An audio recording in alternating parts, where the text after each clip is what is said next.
কিন্তু ব্যাটসম্যানদের যে প্র্যাকটিসের যে বিষয়টা ছিল, আমরা দেখেছি যে লিটন দাস একটা লম্বা ইনিংস খেলেছেন এবং এর আগের ম্যাচগুলোতে আসলে বাংলাদেশের মোস্ট অফ দ্য ব্যাটসম্যান আসলে সেভাবে নামারই সুযোগ পায়নি।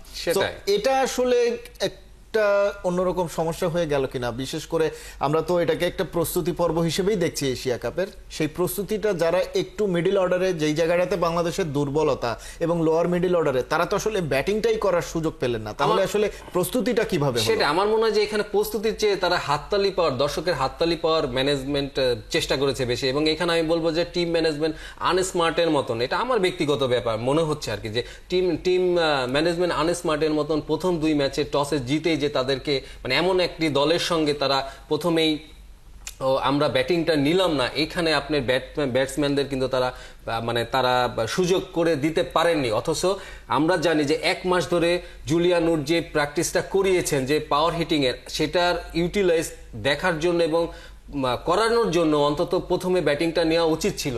এবং আপনি এই সিরিজকে আপনি জেতার জন্য খুব একটা কিন্তু আপনার কষ্ট করতে হতো না। এখানে মুস্তাফিজ কিংবা তাসকিনকে নিয়মিত খেলানোর দরকার ছিল। আমাদের বোলিং লাইন আপ কিন্তু পরীক্ষা হয়ে গেছে শ্রীলঙ্কা এবং পাকিস্তানে, সেখানে পরীক্ষাটা ছিল ব্যাটারদের।